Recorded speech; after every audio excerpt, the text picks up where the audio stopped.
Very, very clear. This long ago stopped being a matter of immigration enforcement.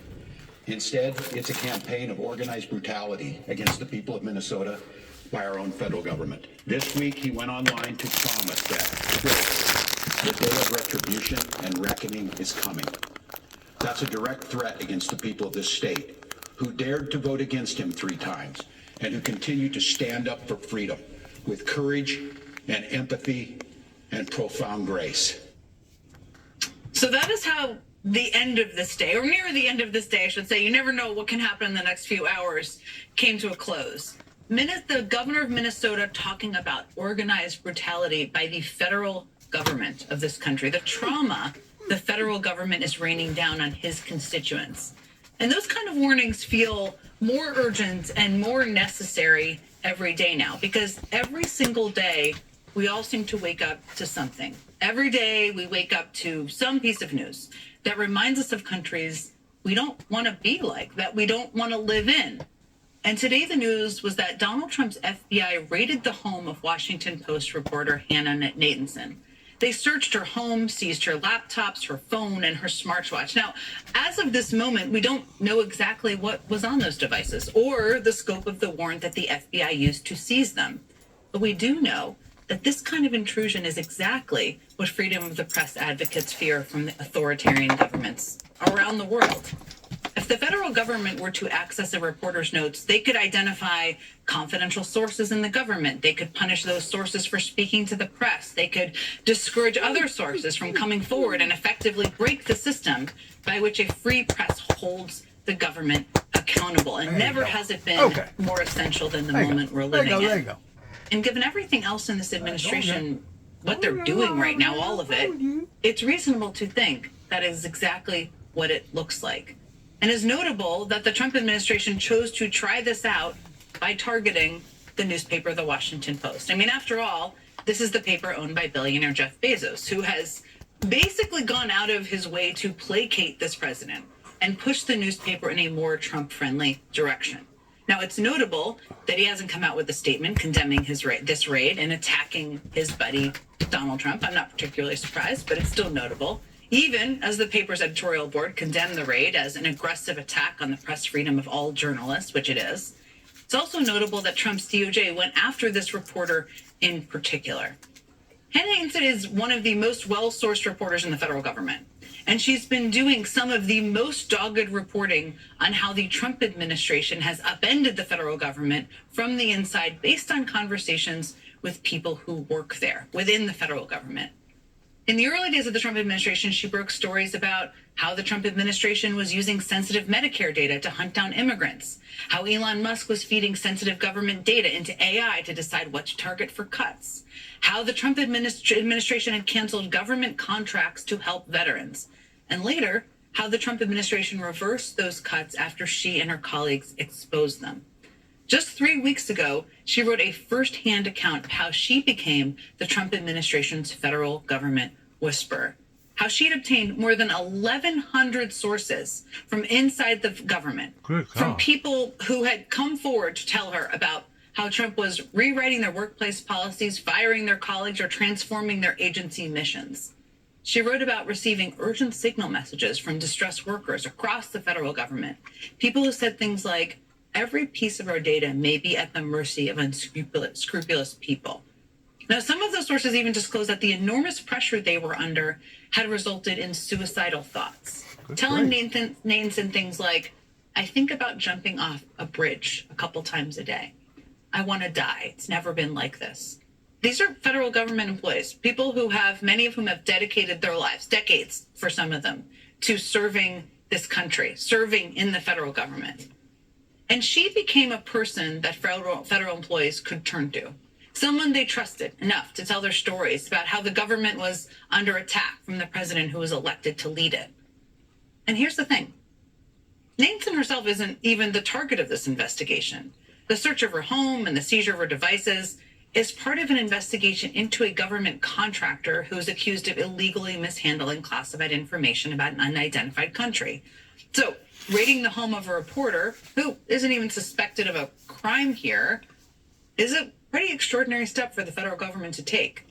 Could it be that they wanted to send a message to government officials and employees to scare them away from speaking to journalists. It's certainly possible.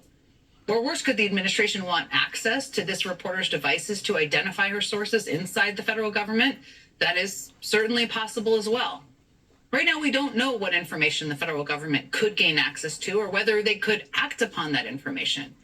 But we do know this raid was implemented by an administration that has put silencing critics at the top of their agenda. Today, Attorney General Pam Bondi said on X that the warrant was executed, quote, at the request of the Department of War, basically meaning Pete Hegseth's Defense Department. Yes, that guy. I just want to take a moment to point out the absurdity of that, given that Pete Hegseth himself famously sent sensitive information about an active military operation to a signal chat that included a journalist, and some that included his own wife. And where we're on the subject of irony, remember when I said that this investigation was about mishandling classified information concerning a, quote, unidentified country? Well, today, someone inside the federal government revealed the name of that country to the press, and you'll never guess who it was, or maybe you'll guess who it was. Another piece of information that I think is very important is the leaker has been found and is in jail right now. And that's the leaker on Venezuela. President of the United States, the leaker of on Venezuela. Again, that was the president revealing information his administration had sought to withhold from the public while criticizing someone he says is a leaker. Sometimes you honestly just can't make this step up. Setting aside the Trump administration's hypocrisy on disclosing sensitive information, it's pretty clear what this is all about. Because it's a story we've seen time and time again, whether it's journalists or law firms or comedians or protesters or members of Congress. Trump wants to silence anyone who dares speak out against him. And we have even more news on that front tonight. You may remember a few weeks ago when the Trump administration became outraged over a video made by Democratic members of Congress with military or intelligence backgrounds, reminding service members that they shouldn't follow illegal orders, something service members are also reminded of by a plaque in the Department of Defense. Now, Trump first said all of the lawmakers in that video had committed, quote, seditious behavior punishable by death. Then Pete Hegseth retaliated against one of those Democrats, Senator Mark Kelly, attempting to strip him of his rank as a retired Navy captain. Now the Trump administration appears to be targeting even more of the Democrats who appeared in that video. Senator Alyssa Slotkin and Congressman Jason Crow have both revealed that the Justice Department is targeting them over their participation in that video. And those lawmakers do not appear to be cowed by Trump's threats. Today, Senator Alyssa Slotkin, who organized the video message to service members, released this public statement. Last week, U.S. Attorney from the District of Columbia, former Fox host Jeanine Pirro, reached out asking to interview me because of a 90-second video that I filmed in November. The president called for us to be investigated, arrested, and ultimately hanged. And now he's using his political appointees at the FBI and the Department of Justice to follow through with his threats. To be clear, this is the president's playbook. Anyone who disagrees with him becomes an enemy, and he then weaponizes the federal government against them. It's legal intimidation and physical intimidation meant to get you to shut up. No, I'm not going to do that, because this country is worth fighting for. Our freedom of speech is worth fighting for. Our values, our core values, are worth fighting for. And right now, speaking out against the abuse of power is the most patriotic thing we can do. And joining me now is Democratic Senator Alyssa Slotkin of Michigan. She sits on the Senate Armed Services Committee. And before getting to Congress, she served in the CIA and the Department of Defense. You are clearly not. This is very dangerous for a country to be in right now, because it's displaying a division, a major division right down the middle. To follow your lead, who are future targets. I just want to first start. You talked about the impact on your family and just on your life from being threatened by Trump posted online calling for you to be hanged, and the threats that you have received and had to deal with over time. I know you're not backing down, but you're a human being. How are you dealing with all of this on a personal level? Oh, I mean, look, I wouldn't wish this on anyone else. This is not how our American system is supposed to work. And I think at this point, the president and the people around him know that when he tweets that you should be hanged, you shouldn't be surprised when thousands of people call threatening you. And I think that changed the life for me and for my family, and 24/7 security and bomb threats at my home and my parents being swatted in the middle of the night. But I think this is part of the thing he's trying to do. It's a tactic to intimidate you to be quiet. And I'll be honest with you, when your family and your staff are at risk, I'm on the tougher side, but you start to think like, look, I signed up for this. Other people around me didn't, so maybe I need to just tone it down. And I think over the past month, it just became very clear to me, along with lots of other people who have come before me, that that's the point. They're trying to intimidate you to be quiet, so that others are dissuaded from doing the very same thing that you have done. So they use physical intimidation. They also use that sort of the legal process to intimidate you. Getting a lawyer, paying for a lawyer. It's just a side of politics I didn't anticipate I'd ever see. But he is using to weaponize the federal government against people. And if you can do it against a senator, God knows what he can do against a private citizen, a journalist.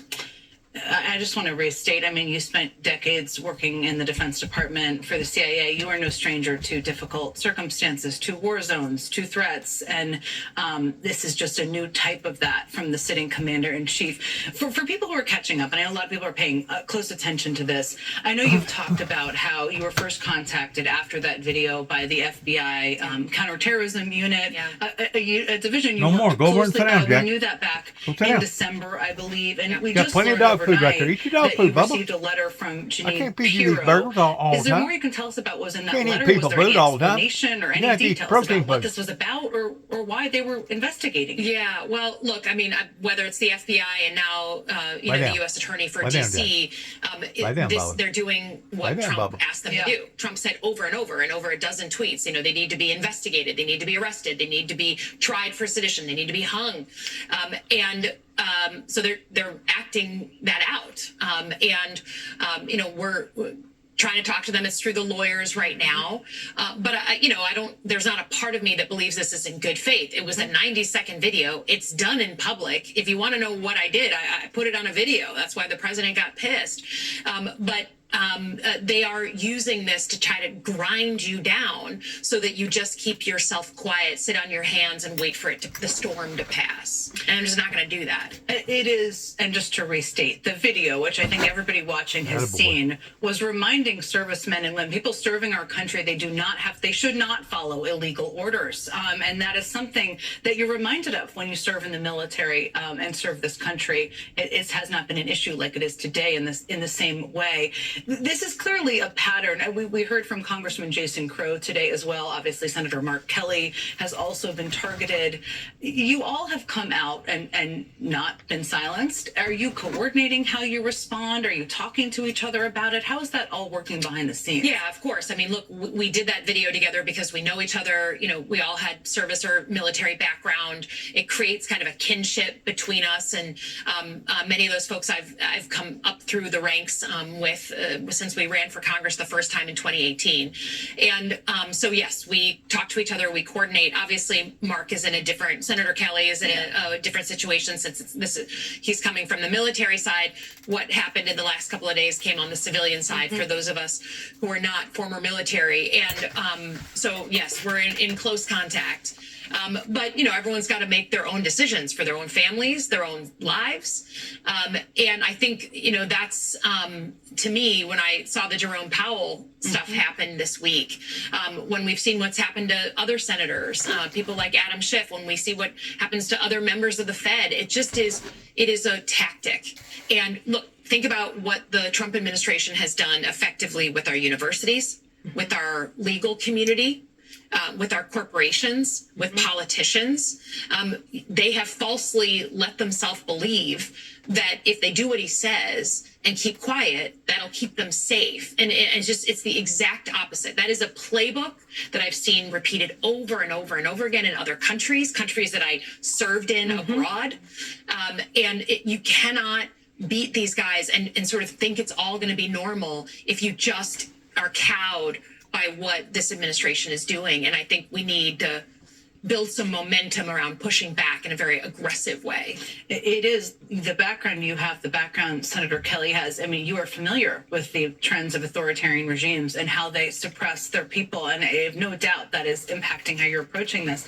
I wondered, I started the show talking about this a little bit as well. I mean, there was the House of a Washington Post reporter was raided today, and we don't know what the warrant looks like. We don't know all the information about what they had. This is a reporter, though, which I think is interesting context, who was a resource for federal employees who wanted to share what was happening within the government.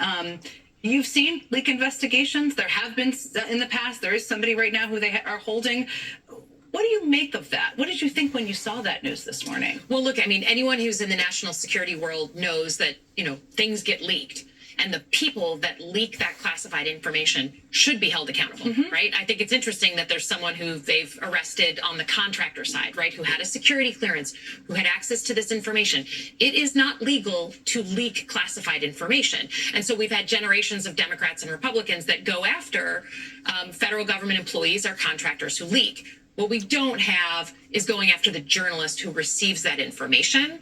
It's been just a common value that with our appreciation for freedom of speech, a journalist doing their job, sniffing around, trying to understand and do sort of oversight articles on departments and agencies, they look for information. They protect their sources. They print that information. I can't tell you, I worked on Iraq for most of my career.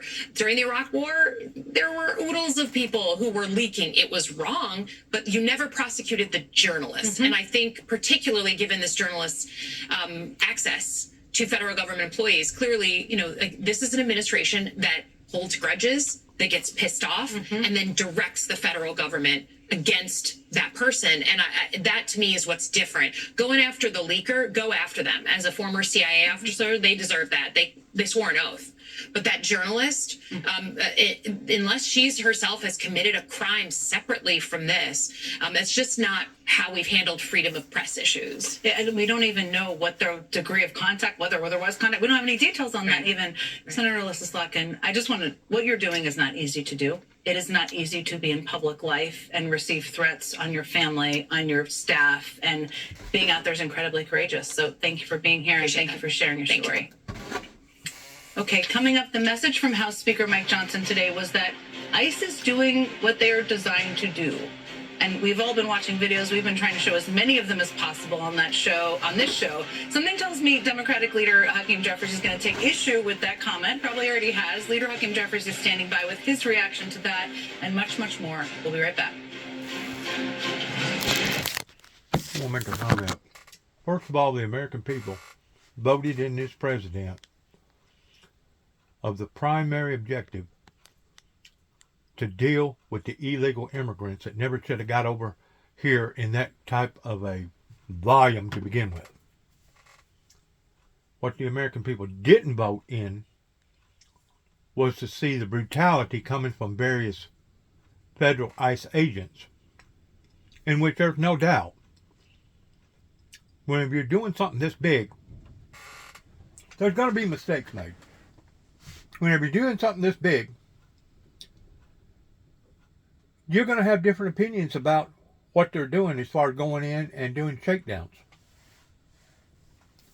But whenever they go to shooting people, and we're not just talking about one shot, we're talking about unloading about half of your gun on a female that was smiling and giggling 1 minute, and the next minute, she was dead. She was dead. And then they'll try to convince us that that was justifiable, even though the wheel was turned to the right, and she never attempted to turn the wheel not one time to the left, indicating in a intentional, premeditated move in trying to bring some sort of bodily harm or even death to the very officer that put 3 rounds in that woman's chest. I knew whenever they ordered for another 1,000 ICE federal troops back into a town that had been ravaged pertaining to George Floyd, that you was going to see some major hiccups. And that's what we're seeing right now. It's almost like a mutiny from within has already done grown roots. And now Donald Trump is trying to come in to our great nation. And he's trying to unroot it. He's trying to break the strongholds down. It never should have gotten this far out of hand to begin with, pertaining to the Reagans, the Bushes, the Clintons, the Obamas, and yes, let's not forget about old Sleepyhead. We are in a very, very precarious, dangerous spot right now. And it wouldn't matter if we was in South America. It wouldn't matter if we was in Mexico. It wouldn't matter if we was in Canada. It wouldn't matter if we was in Russia or wherever.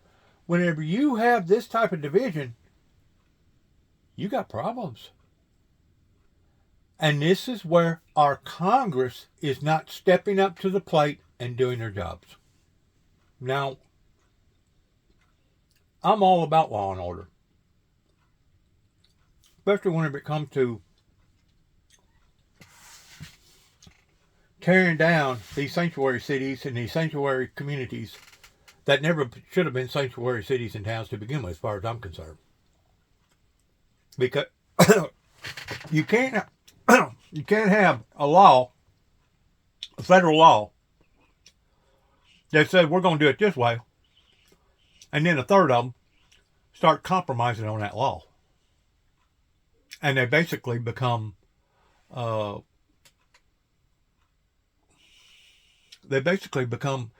of the crime. Instead of them being part of the solution to the crime, they actually become part of the crime because they're allowing for that stuff to take place. And it doesn't matter if it's the mayor of Chicago or the governor of the state of Illinois. We have a problem. And if the American people and people that watches this stuff can't see that, then obviously they're either blind or they don't care about this great nation to begin with. Let's watch some more of this, please. Occupying their city and trampling on people's rights has been constant. And we've been trying to share as much of this with you as we can. We will continue to. And as Democratic lawmakers call for additional oversight and changes to ICE and its funding, here was the message from the Republican Speaker of the House today. And I think there's a lot of Democrats playing games right now with national security and with law enforcement, and I think it's dangerous. ICE is doing what ICE is designed to do. ICE is doing what ICE is designed to do. I just can't. I mean, you should feel chilled by that. That was the message from Speaker Mike Johnson today. And here was the message from Minnesota Governor Tim Walz late tonight. We will not have to live like this forever. Accountability is coming. At the voting booth and in court. We will reclaim our communities from Donald Trump. We will reestablish a sense of safety for our neighbors. And we will bring an end to this moment of chaos, confusion, and trauma. What a contrast. Today we're seeing psychological warfare on every front pertaining to the internet, social media, and artificial intelligence on levels that I couldn't even begin to fathom that we was going to experience just 3 to 5 years ago, during the time that we was all going through COVID. So I tend to wonder, what has it actually done to our minds to the degree that we're willing to basically tear one another apart this way? What is going on with the American people, I'm sure, is what millions of people all over the world is questioning themselves about right now. Well, it never should have gotten this far out of hand. Once more, the Bible says, I think it's in the Bible, I may be wrong, that it's the small fox that spoils the vineyard. You know why the small fox spoils the vineyard? Because the little fox can crawl in between the vines. And it crawls over here and it crawls over there and it chews and nibbles over here and chews and nibbles over there. See, while everybody's looking for the big fox, it's the little foxes that was doing the damage from within. And now Donald Trump is trying to uproot this problem, these strongholds, and this is what you're running into. And this is unreal stuff. It's unconscionable, it's unacceptable, and it's un-American. So continuing to ratchet up the intensity around public pressure and sentiment will be important to push a handful of our Republican colleagues to join us to make sure that ICE actually is conducting itself like every other law enforcement agency in America. That means no masks. That means a requirement that there are body cameras when ICE is engaging in this activity all across the country. That means a warrant requirement. That means making sure that ICE can't just bully and bombard and steamroll and storm houses of worship, hospitals, schools, ripping children away from their parents, things that are appropriately horrifying the American people that no other law enforcement agency. Okay, that's one side of it. All right, let's look at the other side of it. How is ICE supposed to go in and break these strongholds whenever you have a bonding commitment between people that's protecting these illegal people? How do you do it? Sounds to me like Mr. Donald Trump has done bit off more than he can chew pertaining to trying to drain the swamp. And I don't think Mr. Donald Trump realized how in depth and how deep that the American people's problem was pertaining to the corruption in this great nation. It's awful. It's absolutely awful. And I would, if it would do any good for me to sit down and just bawl and squall like a baby, I would do it. But I know it ain't gonna do no good. So, I'm a grown man. Why cry over something?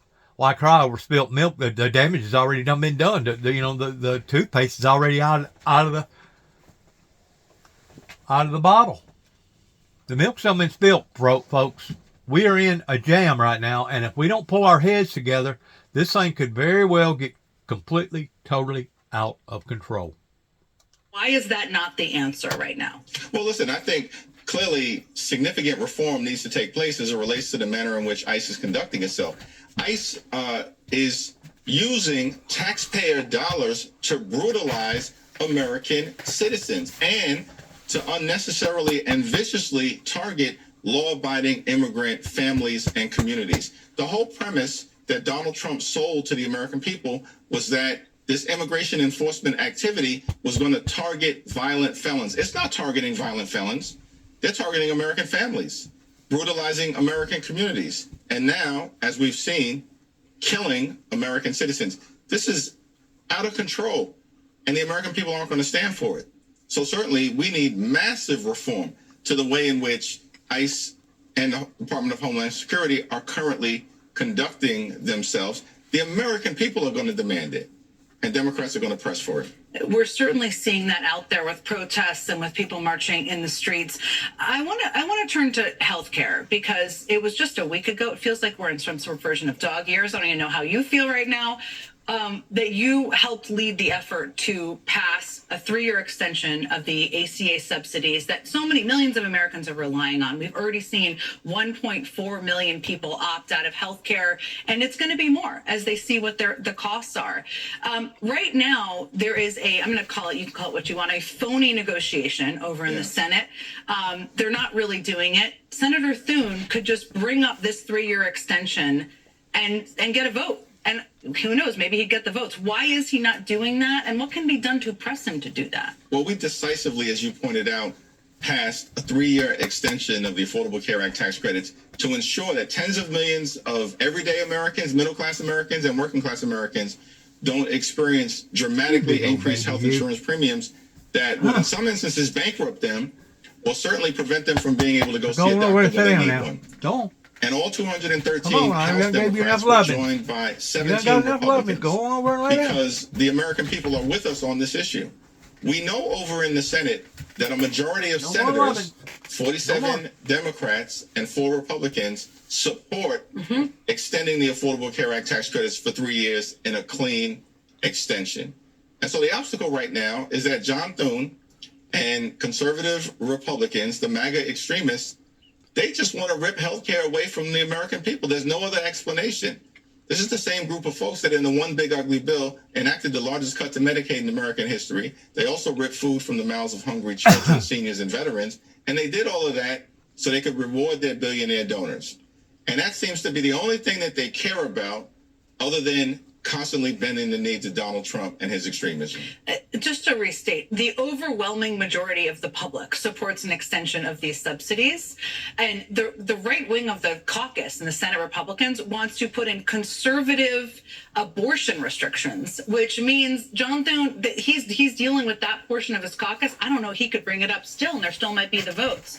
But that is what's going on, which is really crazy given millions of people are relying on this right now.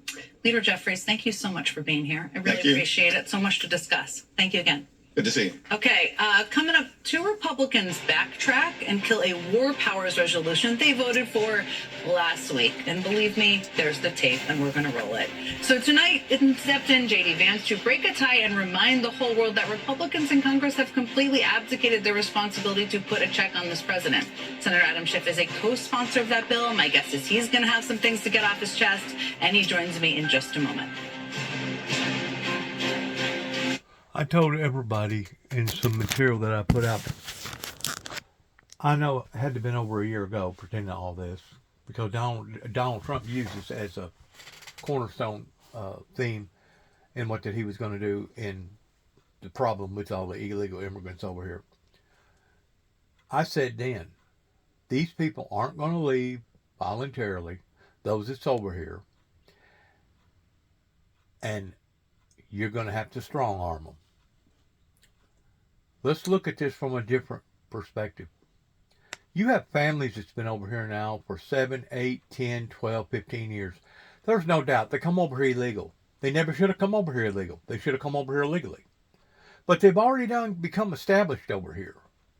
Some of them hadn't even so much as gotten a traffic violation, much less criminals. And now you're going to go into the community. And some of these people may be business owners. Some of these people may be teachers. Some of these people may be predominant people in the community. And now all of a sudden you're going to come in and dismantle those people from the community? Well, now it's not only affecting the people that you're dismantling, but now it's affecting the community. There has to be logic in doing this. At the same time, it's going to take cooperation of the citizens, that they need to be taught that if you're covering up a crime, that makes you just as guilty as the perpetrator that's committing the crime. And it doesn't matter if it's illegal immigrants. It doesn't matter if it's murder. It doesn't matter if it's stealing. It doesn't matter if it's lying to the authorities. It doesn't matter. A crime is a crime. So now what you're dealing with an unknowledgeable society, you're dealing with a spoiled society, and you're dealing with a deep-rooted society that has now come in and entangled themselves in our culture. And to go in and dismantle this way is almost going to be slim to impossible without hurting not just people's feelings, but hurting communities. There has to be logic pertaining to common sense in identifying that if this family or this person has been over here for an established amount of time, let's say 10 years, and they've proven themselves to be a predominant part of our fabric pertaining to building and doing good for our country, why would you want to dismantle that? Why would you want to take that away from the rest of us that's trying to do good and build and create a future for our children? This has already reached a level that I wasn't willing to go down whenever I said, yeah, the illegal immigrants need to be taken out, but they never should have been put in here to begin with. So what does that mean? That means you have to establish laws and put down guidelines and say, this is what we're going to do, and this is how we're going to do it, other than going in and bullying people and tearing communities apart, tearing families apart. There has to be logic in what Trump is trying to do, because the problem has become too powerful that whenever you go to dismantle, just like there was a problem that come up with Texas because they basically invaded Texas, and that's whenever they really got to noticing that we got an illegal problem, probably about 10 years ago. And somebody said something about, well, we're just going to go over there and we're going to dismantle all the illegals. We're going to get all the women that's working in the hotels. We're going to get the cooks. We're going to get the carpenters. We're going to get the plumbers. We're going to get the people that put roofs on. We're going to get those that's teaching in school. We're going to get those that has a predominant position in society. And you know what the reply was coming from the governor at the time? That if you was to do that, you would absolutely dismantle their economy. Why? Because they knew that they had that many people over there in that state that was considered illegals, crime takers, people committing crime. All right, that was on a small scale. Now Donald Trump is going at it on a big scale towards all the states, all the towns, all the cities. And what's going to become of it? The very thing that the governor said, what was it, 15 years ago or whenever all this stuff got hot and heavy pertaining to the drug problem and the illegal problem. The thing about the drug problem begins with the appetite for the drugs. And as long as you got the appetite for illegal drugs and hitting the streets on a syndicate type level, you're always going to have this problem. Once more, this administration, I think, is beating a horse on the wrong end. And if we do not tackle this problem from within on a spiritual level pertaining to a revival, it could very well be the death to us all. Now, my friends, if that ain't a national security problem, I don't know what is. Push them back a block. You can hear these folks screaming behind me. We're just going to move a little towards safety as these flashbangs continue here behind me. It's a very, very chaotic scene here. Just for 1 second, I want to let you see what's unfolding right behind me here in northern Minneapolis tonight, Jen. Take a look.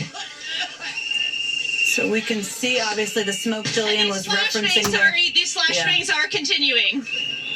They're continuing there. Jillian, do you know, I mean, we learned of this because the city of Minneapolis tweeted that they had received reports of a shooting involving law enforcement. Have you learned anything more about that from local law enforcement? Who that involved? Were there civilians involved? Any more details at this point? Unfortunately, we've reached out to the Minneapolis Police Department, PIO. We haven't heard back yet. All we've seen so far, and I will say that Mayor Fry retweeted that City of Minneapolis tweet. Unfortunately, so far, we haven't obtained other information about those reports of that shooting yet. We're waiting to learn more. There are protesters. It seems to be, you tell us though, you're standing there, protesters there as well. So people just walking by you on the street. They're clashing with the police there. Or tell us again or more about what's happening there that you see. Yeah, that's exactly right. And just behind you where you can see this stop sign at this intersection, originally you can see what remains of that police tape. There were a few vehicles here, and these federal agents lined up. Protesters and sort of what seemed like people who were in the area. We didn't see, of course, where exactly they came from, but approached these federal agents. Things became very tense. The crowd managed to push that line back behind. Those cars cleared out. We can't get much closer than this, unfortunately, and the pepper ball air remains here, which is why folks are coughing, and this clash continues. It feels, we can't quite make it out in the video because it's so dark. Can you tell what agencies these law enforcement are from? Do they have any titles or names on the back of their gear they're wearing? They did. We saw. That's right, Jen. We saw for sure some ICE agents that had the police ICE on their vests behind them. As far as the vehicles, I didn't see markings on those, but we do know that these are federal agents here tonight. Jillian, I know you mentioned that the mayor retweeted. Have you seen any other elected officials? Have there been any other retweets or any other information you've seen from anyone else who's in any position of authority in Minneapolis?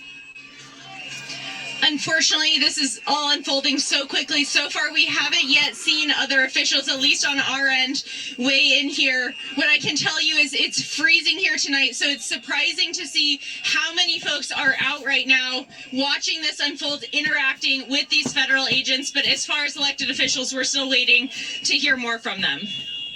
We have former FBI official Michael Feinberg here standing by. I'm going to bring him in just to see, because he can see some of the scene here as well.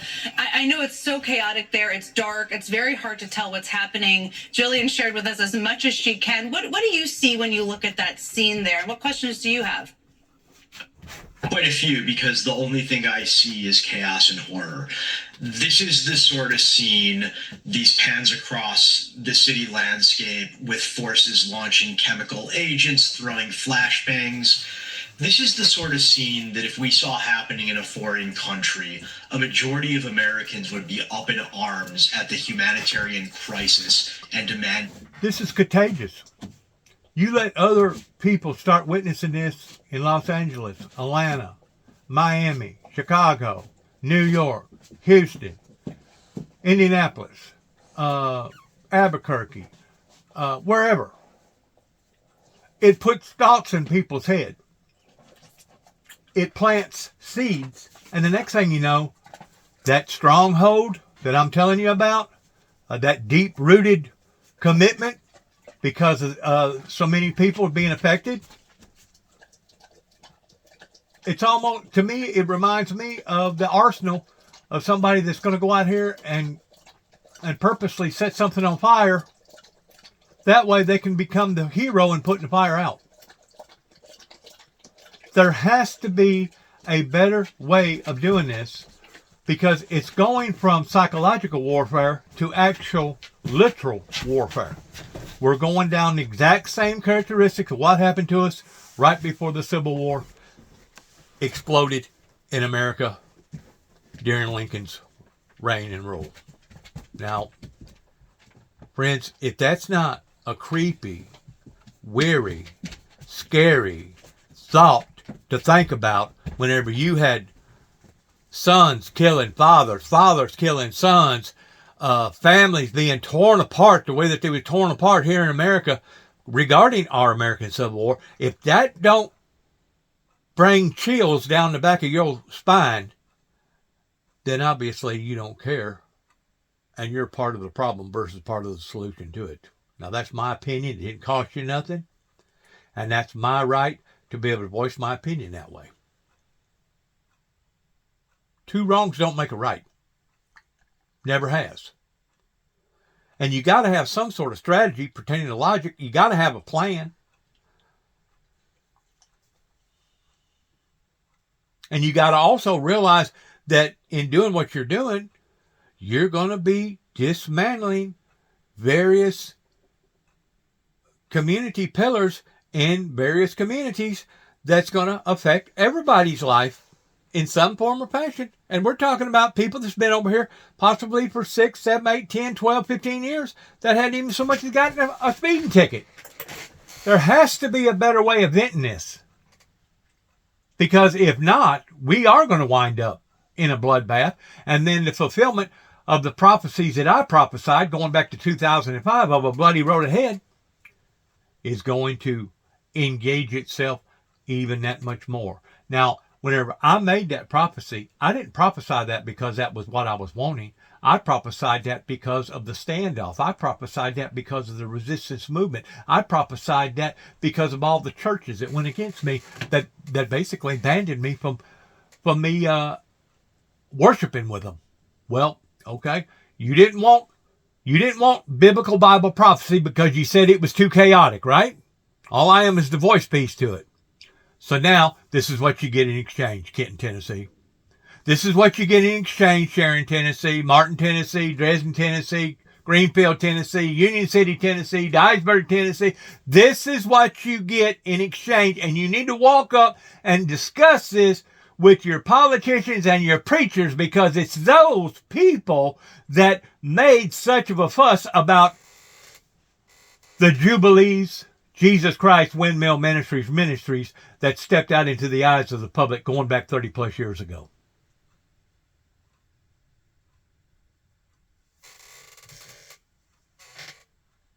Welcome to the 21st century.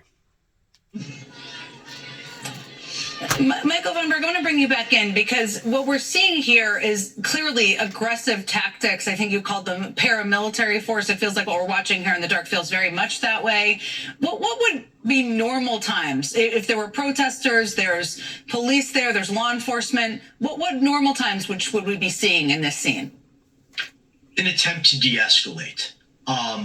Law enforcement would certainly have many of the same capabilities at the ready, whether it's chemical agents, flashbangs, riot shields, what have you. But they would have those things as a means of defense and as a last resort if civil discourse and calmly yet firmly giving orders to disperse were needed if there was a crime ongoing. But again, we haven't seen any crime here.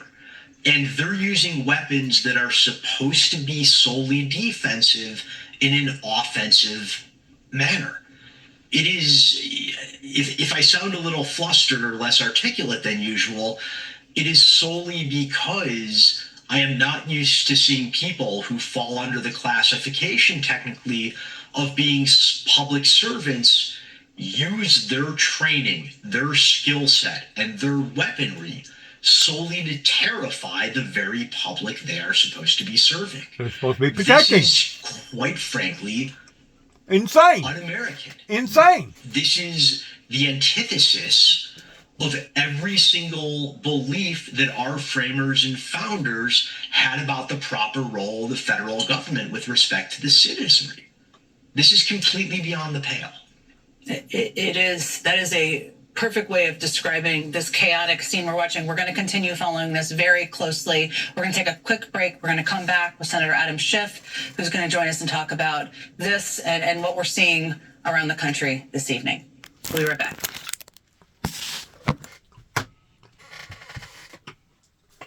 I'm going to go in prayer because I feel like that this great nation needs it and deserves it. Father, eternal God, I know that your holy anointing book classifies that you set up good kings and you set up bad kings. I know that you know that we do not have a kingmanship here in America per se regarding our political stances.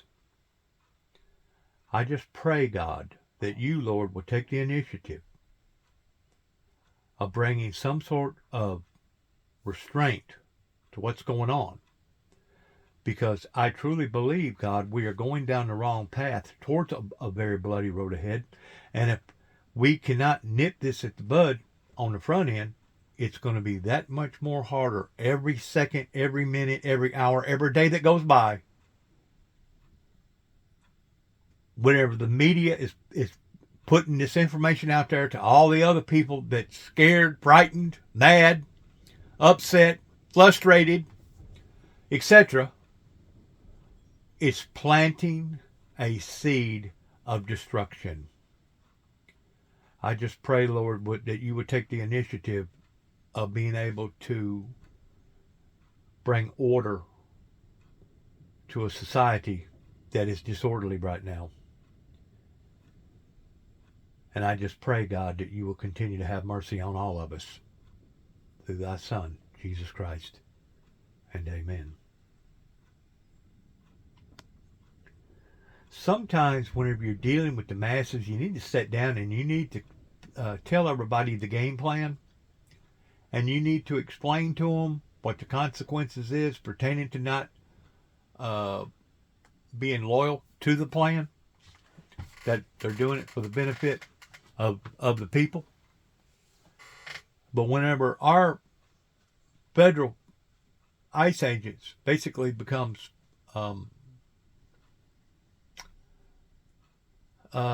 people out pillaging, and I know that they're not pillaging, not yet per se, but in a way they are pillaging. They're pillaging our peace. They're pillaging our harmony. They're pillaging our order. They're pillaging what we know that was already bad, but even making it worse. They're pillaging even some people's lives. that they shouldn't be pillaging. Now, I know that involving something this big, you're always going to have some bad apples. But whenever you see that something is being mishandled this way, don't you think for the leadership, for the quality of the leadership, it would be best to pick and choose your battles, and maybe it's time to retreat rather than go forward? That's the reason why I question whenever Donald Trump 3 days ago or 2 days ago said that he was bringing in another 1,000 troops. I thought to myself, oh my God, this has been one of the most ravaged cities since George Floyd, since they burnt down all them buildings, similar towards what went on in LA pertaining to the Rodney King riots. And now they're going to come in there and they're going to frustrate these people that much more. These people have already went through a type of post-traumatic stress disorder. Some of those people still haven't gotten over what they went through 5 years ago pertaining to George Floyd or whenever it was. And some of them won't never get over it because it was so disheartening to them. And now all of a sudden you're going to come in and roll in like this? Like I said, to me, it reminds me of the arsenic out there that works for the fire department. And he's thinking to himself, if I can create a fire over here and nobody knows about it, and then we put it out, well, then I'll be looked upon by the people toward being a hero. That, my friends, is not a positive, well-structured strategy. That is manipulation, if that's what Donald Trump is trying to do toward bringing in all these troops and creating chaos, and then all of a sudden he's the solution maker towards the brand new deal or the golden deal. There has to be a different way of approaching this. Bill. And after a threat from Donald Trump that these Republicans should never be elected to office again, Republican Senators Josh Hawley and Todd Young fell back in line today, allowing Vice President J.D. Vance to cast a tie-breaking vote to effectively block the resolution. Joining me now is Senator Adam Schiff, a Democrat from California and a co-sponsor of that resolution. I just restated 5 Republicans joined you last week in voting for the War Powers resolution, and then Senator... Because I'm going to tell you what's going to happen if it was to reach the level of what it did during the American Civil War. The smart people, the wealthy people, the corrupt people, the people that's got money in their pockets, they're going to get on their private airplanes and they're going to go to various places like islands or other places, and they're going to abandon us while the bloodbath continues on our streets. That's what's going to happen. We're talking about the people hired in that thought that they was hiring in a group of people that cared about them. You're going to see how much these people care about us when it comes to them abandoning their mission. I tend to wonder if it ain't being done intentional. Because like I said on one of my other videos, in any and everybody's clause pertaining to insurance, if an all-out and out war breaks out and your house gets burnt down to the ground, insurance ain't got to pay you a dime. That's in their clause. So wouldn't that be nice for a great deal of these wealthy, rich people, regardless whether they was insurance or whatever? Wouldn't it be nice if something like this was the case, get to that level to the degree that now it's just a total travesty? That's what certain people are wanting. Allow that power to atrophy. We have put very little limit on the executive, and particularly this executive, who's now used military action in Venezuela, in Iran, in Nigeria, in Syria, in Yemen, all within his first year, and seems very prone to continue using it. There's no more important time than now to reestablish Congress's power to say no to the authorization of military force. And certainly not to trust an administration that said in the fall they weren't planning to use military action in Venezuela, and then we're clearly planning to do exactly that, and then did it. So what happens now? What is the next step? Are there repercussions? Are there more things you can do? Well, I think I admit that sometimes good people have to do bad things. I don't know what the graphic situation was over there in Venezuela, But obviously, those people are not just going to lay down their arms, kind of like the people over in Greenland, and say, okay, America, just come on over here and take us over. They're not going to do this laying down. Now, there's no doubt there are certain areas like Iraq, Iran, even Africa, and over in Ukraine, that needs to be handled in a very, very tough, strong arm type scenario way. But don't go in and start it that way and then thinking that you're going to be the hero by coming in and putting out the fire. The other day, his morality supports its use.